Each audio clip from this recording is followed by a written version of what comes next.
up, YouTube? It's your boy Ziggy Doom. How's everybody doing out there in the YouTube world?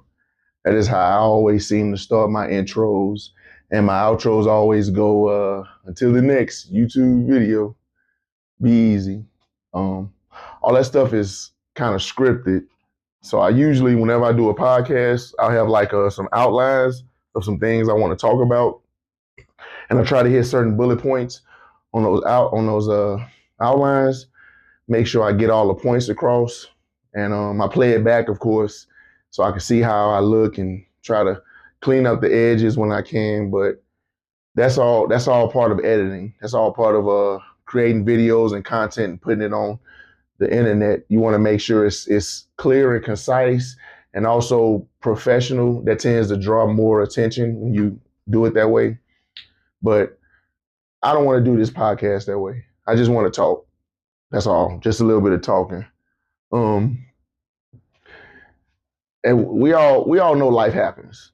Everybody has a life, right? We all go through stuff. Some of us go through some things that change us a little bit. Some of us go through things that change us a lot, right? No one is immune to that. You know, a lot of people get in front of the cameras whenever they post content, and they put on the show. They put on the show, and I guess the idea is they want to project to the world that everything in their life is great and they're doing great and everything is honky-dory. The problem I have with that is no one's life is really always great. No one, from the richest person in the world to the poorest. So when you're doing that, you're in effect trying to get people to see you a certain way. So you want their perception of you to be a certain way. And obviously, when you do that, you want people to perceive you as, oh, you got everything in order. Your life is great. You're happy. You're living, the best life. And if that's not how you're really living, then you're sending the wrong message, because the camera is only on for so long till you push the stop button. Then you go back to the real world. So why pretend you are something, or you're doing something, or you're experiencing something, or you're happy when you're really not? I think that's kind of that kind of makes it worse, because you're masking what you're truly going through, who you really are. And I get it, right? No one wants to post, oh, look how bad my life is, look what I got going through, look at this and that on the internet to the world, because the world is very harsh. The internet is very cruel, and the internet, people judge. And some people can't take criticism. Some people can't take harsh criticism. Some people can't take people being mean to them, So they have to make sure that whatever they project to the world is something that people will see in a positive light. If you have, something about you that you're insecure about, you may try to cover that up so that the world can't see it, so the world won't judge you, or the world won't be harsh. And that's fine. I don't really have that problem, because I don't care how the world thinks of me. But I make sure whenever I get in front of this camera, whether it's some kind of little funny skit, whether I'm making music, whether I'm doing a podcast, I try to be as authentic as possible, because I don't ever want my children to say to me, Dad, we seen your video, that's not who you really are, or that's not what you really did, or something like that. I can say whatever I say in front of a camera. I have to make sure that if my kids ever see it, they know that that's who I really am. They know that their dad's not faking, because we have parents out here that pretend to be something to the public, but behind closed doors, they're not. And as long as I make sure I be as authentic as possible, yes, I'm not perfect. I make mistakes. I'm vulnerable. I go through my trials and tribulations just like anyone else. But I don't try to mask that. I don't do anything to convince the world that my life is great, because I promise you it's not. I have demons that I battle just like everyone else. So real life happens, and something about life, the one thing that life will guarantee is death. So we all gonna die. We don't know when, we don't know how, but we all gonna die. And it's one of those things where what happens when you die? And obviously nobody knows when you die, you cease to exist, but what steps do you take before you die to ensure that the people that care about you, your loved ones, are okay? And we probably get away from that a lot. We just we just have children and we pass away and we just leave our problems for someone else to figure out. And I don't think that's a real effective way of dealing with your passing on. I think it should be a little bit more structured. Now, certain communities that doesn't really happen. You know, we people pass away, they leave their loved ones with nothing but debt and sorrow. You know, some people do it. You know, they do it a little more structured. They have everything, set out or whatever. But for me, it's the someone passes away. Well, you know, their whole image, their whole how the world seen them was everything was great. They were doing good. They had everything in order, and then they passed away. And then you got these GoFundMe's. You got like GoFundMe for this and that. And I don't know. That's kind of strange to me. Like, wait a minute. Your life is great. You got this. You got that. But now you got to do a GoFundMe for your funeral. And that just tells me that there was no planning. No one planned for that. There was no preparation. There was no life insurance. There was nothing set aside because we can save up for a concert, right? We can save up for a trip to Jamaica, Barbados, wherever. But when we pass away, we can't. We don't got nothing for that. And you're guaranteed to die. You are. So I don't understand that the GoFundMe's for those things. So and I mean you don't know what someone's really going through. You don't know why they really need to go that route for their passing away. But I just think we don't do enough to ensure that when we pass away, because we all gonna die, we have our affairs in proper order versus, well, somebody else just gonna take care of it. Because if you really care about somebody, you care about your loved ones, you don't want to put them in a predicament where now you're gone and they have no idea what to do, where to start, this, that. But maybe that's a testament to who we are when we were alive. Maybe if you're selfish, self-centered, whatever, and you pass away and, oh, well, you didn't have nothing set up, somebody else got to figure it out. But make sure if someone else has to figure it out, it's the people that you actually cared about. Don't put your burdens on people that you didn't care about. Don't do that.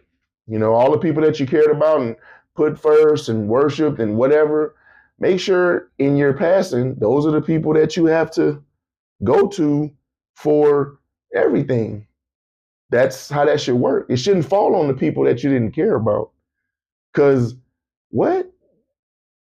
Imagine a relative never had any real ties with you, never really cared about you, never really had any bond with you. Imagine they pass away and you get something in the mail saying, hey, you have to take care of all of this, right?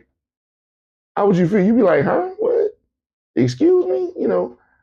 And some people may even say, you know what, I'm going to do it because death is a sensitive thing. And I think people feel obligated to do certain things for members of their loved ones that pass on. But y'all know I'm different. If you didn't care about me alive, why am I going to care about you when you pass away? What is that? Do I have to? If no one was telling you, you should care about this person, you should, why in the world would that person care about you? And why would someone tell them, oh, come on, you should care about them because they know, no, I shouldn't. No, So, but that's just life, man. You're guaranteed to die. Now, if you live a certain way, then more than likely you're probably gonna die that way. If you in the streets, gang banging, drive-by shooting, then you're probably gonna die by that lifestyle. And if you live that way and you died that way, why would anyone be surprised? Like, oh, he was out here robbing people, he was shooting people, he was in the gang, driving, and then somebody, oh man, he got shot, he got killed. What happened? Yeah, somebody walked up to his car, killed him, or drive by. Yeah, he was living that life, you know. So that's what happens. You live a certain life, and that's what you did your whole life. And sometimes that stuff catches up to you. So why would anyone be surprised? Yeah, I mean, the grief may still be there, right? The grief, but surprise, there's no surprise. You just kind of wait for it. Like, oh, okay, well, yeah, that person lived that way their whole life. That was bound to happen. If you do drugs, you know, and you die from a drug overdose, is anyone surprised? I'm not. It's like, okay, well, yeah, you know. Now, if you out here donating to charities and helping people and all these great things, and then you walk outside and a brick fall on your head and kill you, or some you at the stop sign and some random person just come run you off the road to keep you. Yes, that is very surprising and it's tragic. It's like, wow, why did that happen to that person? And we don't know, right? We don't know. I'm not religious, so I'm not even finna get into that side of it. But that is tragic. Like, wow, look at this person doing all these good things, minding their business, taking care of what they need to take care of, and something just random act of, you know, whatever happened and they gone. Those are the things that I consider tragic, right? If somebody broke into people's houses all day and night and robbed them, and then one of the people shot him and killed him, that ain't tragic. I don't think it's tragic. That's kind of, you know, mess around and find out. So those hit a little differently for me anyway. I'm not finna be shedding tears for a person that lived their life recklessly and then it caught up to them. What? And if you really think about it, that's how it should be, right? Like, we got bad people out here, y'all. We have people that are bad. They are just bad people. Okay? They're bad. The choices they made in life, the way they've treated people, it wasn't good. Okay. Now, if you address it and fix it and do better, okay. That's a bad choice that you fix. But if that's what you constantly did, then that's who you are. You are defined by what you do consistently. Not one time, not two times. You know, if you did something bad once, twice, and you fixed it, okay, that doesn't define you. But defining you is what you always do. If you've always done something, that's who you are. If you always drank, you're an alcoholic. If you always broke into people's houses, you're a robber. You know, you're a burglar. That's who you are. So if that's who you are, then the consequences that come with it, that's what you have to accept. Can't nobody say that's not fair. Oh, it's not fair. It's not right. What's not right about it? What's not fair about it? We have to, the choices we make in life, we have to live with them. Good, bad, or other. We have to. We can't point the finger and blame other people. Well, you did this or you did that. No. We do it to ourselves. It's accountability. You can't do somebody wrong and then tell them how they should react to it. I treated you wrong your whole life, but you have to show some kind of care and consideration for me. No, I don't. I don't. No, I don't. You should feel sad because this happened to this person. Why? Why did that happen to that person? First of all, was it because that person made the choices they made and that's what it led up to?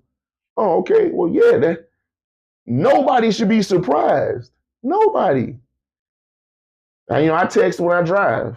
Hope my insurance company ain't listening to this. I text when I drive. It's very bad. I take long road trips by myself. I text when I drive. I write whole songs when I drive.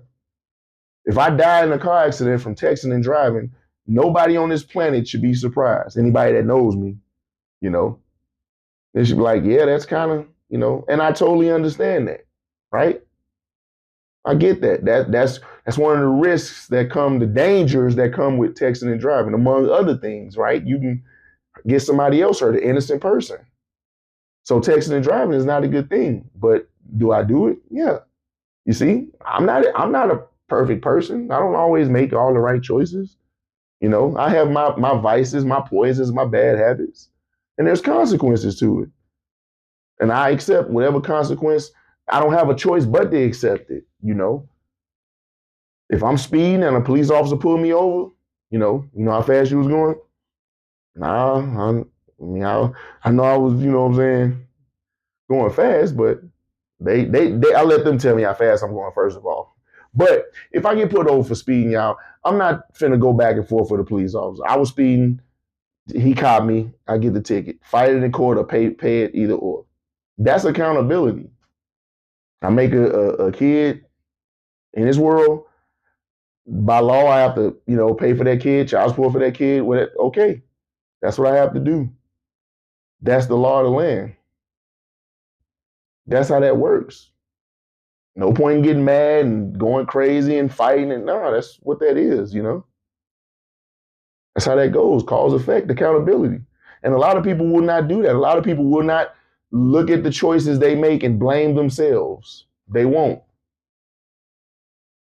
I think that's a problem we have in society. People out here trying to make choices trying to make excuses for the bad choices they make. You got a health risk because of your weight. Whose fault is that? Lose weight. Or keep the weight, but then don't complain when you have all kind of, I can't walk, I'm tired, my feet hurt. Well, yeah, because you're overweight, you don't exercise, that's what's gonna happen. So lose the weight or just, sit there and complain. But then if you die because of your extreme weight, nobody should be surprised. If I smoke cigarettes every single day for 5, 10, 15, 20 years, and I get lung cancer, how is that tragic? That's what happens. Now, if you just live in a town where there's a bad air or whatever, and you live in a town, you drink the water, you eat the food, whatever, and then you get some kind of cancer because of that, that's tragic. That's something you can't say, well, yeah, you should have expected it. No, that's different. That is different. Nobody wake up and say, what can I do to get cancer today? Well, I mean, okay, except people that smoke cigarettes, but I'm saying like breast cancer, prostate cancer. What can I do to get those kind of cancers? No one does that. So when it happens, that is tragic. You see the difference? That's tragic. That's unfortunate. That's something that you want someone to get through. That's not something that, well, yeah, he got prostate cancer. From what? What was he doing? He just ate food and drank water. Well, she got breast cancer. Well, how did she get breast cancer? Those are tragic. Someone that drinks every day and they end up poisoning their blood and getting the liver disease and it kills her, that's kind of that's what happens. I'm not trying to be like, dang, Ziggy, you just heartless, yada yada, whatever. I'm just a realist. I have to be a realist because that's what that is, man. If I don't have anything good to say about somebody and somebody asks me to say something good about them, what am I supposed to do? What you supposed to do? Like, make up something? I'm not gonna make up nothing. I'm not me. I'm not like that, y'all. I'm going to say what I feel. Now, I will take into consideration how that may affect you if it's unnecessary, right? But if you ask me, I don't care how you feel. I'm gonna tell you, I'm gonna give you my answer. I'm gonna tell you what I know. And that definitely rubs people the wrong way. Y'all, I get called rude so much. You're so rude and you so, why am I rude though? like what makes me rude? Because I'm not saying what you want me to say. If you call my phone and I don't talk, the whole phone quiet, and then we go through the generic, hey, what you doing? Oh, oh, well, I was just thinking about you. What? I, you can text that. And once I'm on the phone with somebody who can't hold a conversation, right? I don't want to talk to them on the phone. If that makes me rude, then so be it. I'm rude.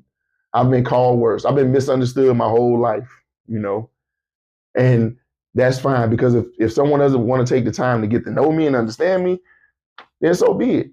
And this isn't y'all. This isn't nothing scripted or written down. I'm just freely talking. You know, you watch it, listen to it, good. You don't, oh well. But I know this is how I'm feeling at the moment with the events that have just transpired in my real life. So, um, and it kind of, I mean, it gives you some insight on things, man. Like like where you are in life, where you want to be.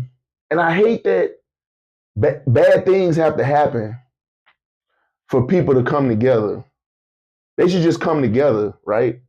You know, your loved ones, I'll say. You ain't seen your loved ones in years, decades, whatever, and then something bad happens and everybody comes together. Why does it always have to be something bad though? Why can't it be something good? You know? And I get it, distance and time, people will grow apart. Absolutely. They will. And that's the nature of things. That's how it's supposed to go, you know. But it's still unfortunate that bad things have to happen for people to come together, for loved ones to come together. So, and I don't know. I mean, I don't have an answer to that, y'all. I don't know how to fix that, right? Like that happens. How many family members you ain't seen in 3, 4, 5, 6, 10, 15 years, and then somebody passes away, and now there's a gathering for the person that you guys have a common, you know, relationship with, and it's like, man, I ain't seen you. Well, did someone have to die before you seen me? You know, I don't. I don't. I'm not a. I mean, I'm a introvert, but I mean, it's not hard to find me. It really is not hard to find me. You know, I don't have no hidden public social medias. You can literally Google my name and my stuff comes up. So, but when you've spent your whole life, nobody has ever come to visit you, family. I ain't talking about friends, because I know people be like, I came to see you, Ziggy. I ain't talking about y'all, okay? I'm talking about family. Blood relatives. Blood relatives haven't come to visit you or whatever, and you have to go travel to visit them, it's kind of telling. It's kind of telling. And I mean, you can ask Carla, you can ask Tanisha, you can even ask Ren. Ain't none of my family members spent money out of their pocket to come and visit me. So, and I mean, that's fine, right? I'm just trying to put into perspective because those are two-way streets, right? But here's the thing: I've went to every location that any of my family members have lived multiple times. Virginia, Louisiana, California, Chicago, Minnesota. I've went to these places, you know, and yeah, I mean, unless it was a day I was asleep, nobody came out their pocket and said, "I'm finna spend money to go visit Ziggy Doom." But does it bother me? No. It's just I don't want anyone to think that, well, you can go visit them, Ziggy. I have. I have. Okay, I have. So let's not get it misconstrued. No one has spent money to come see me, but I've spent money to go see them. That's what that is. And you kind of build you get an understanding of it, of where you stand in people's lives when certain things happen. And that's what I've understood, my place in certain people's lives. And I've accepted it. I don't get mad or lose sleep over it. I've accepted it and I've adapted very well. Very well. You guys ever notice I do a lot of stuff by myself. A lot. A lot. My editing, my music, my music videos, it's by myself. You know, there's no there's no help on the other side of this camera that's like directing me. Like, hey, do this. I don't. There's none of that. We can talk all day about how much we care about somebody, but it's easy to care about somebody when it's convenient, right? Oh man, I care about you. I miss you. Come see me. Yeah, okay, yeah. Okay, you care, you miss me. Come see me. Spend some money and come see me. Right? That's what matters to me. I don't care. I've never cared about, oh, I miss you. I think okay, but when it's inconvenient to care about somebody and you still do, that's what I'm talking about. You know, how many people can I say in my family have inconveniently cared about me? So, but I like I said, you get an understanding of where you stand in certain people's lives. Because I don't go off of what no one says. I go off of what people do, their actions. You can't tell me I'm the only one you want, and then you out here with other people. What? It doesn't make sense. If it makes sense to you, okay, cool. But if you say that out loud to somebody, they're gonna be like, that really doesn't make sense. So, oh man, I've been wanting to see you, man. I want to hang out here. Okay, so come see me. It ain't hard. Which one of my addresses you want? You know what? Meet me halfway. How about that? Oh, so maybe you really don't want to see me because you ain't doing none of that. And we all have financial problems, okay? Last time I checked. I don't think any of my friends are so well off to where they can just buy a spaceship and fly to the moon. So, but it's all about what you really care about. If you really care about something, then you'll find a way to do it. Period. Don't let nobody, no man, no woman, tell you they can't do something. Because if they really want to do it, they'll do it. Especially in relationships. I ain't trying to segue into relationships, but I guess I will. If someone really cares about you, they will find a way to do whatever they need to do on your behalf. Period. And you know where you stand. You can tell somebody, hey, I got these pens. Can you pass them out at your job? If they really care about you, it won't be nothing. But if they don't, it'll be, oh, I forgot. I'm just saying, y'all, pay attention. Pay attention to how people move and how they act, right? Sometimes it don't even have to be money. Sometimes just listen to a person talk. Not judge them, not criticize them, but just listen. Just let them vent. Pay more attention to what people do versus what they say. That's a little bit of relationship advice that I shouldn't be trying to give because like somebody said, how you gonna give relationship advice and you ain't even in a relationship? Oh my God. I'm like, okay, not a chef, but I can give advice on how to cook crawfish, just letting you know. And most people in relationships, they don't even understand relationships, but I digress. I saw this book on TikTok. It's Tell Me Your Life Story, Dad. A Father's Guided Journal and Memory Keepsake Book. I don't know, it just kept coming up on my feed and I figured I'd get it and I'll start filling it out. And for some strange reason, man, when people pass away, it kind of gets me to put my life into perspective and the choices I'm making and where I'm going in life, where I want to be. But none of that really matters because I could be gone, I could be here today and gone tomorrow.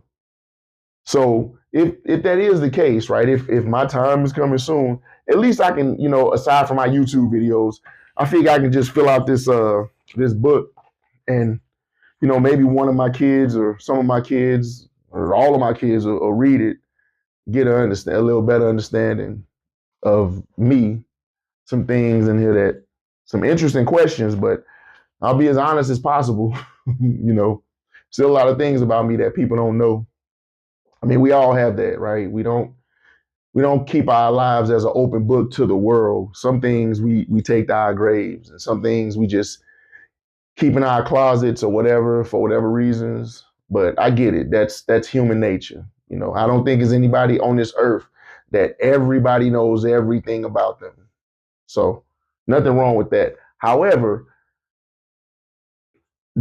I'm not trying to portray an image of somebody that has everything going perfect and right in their lives. I've never got in front of a camera and said I'm a good father. I've never got in front of the camera and said I'm great at relationships.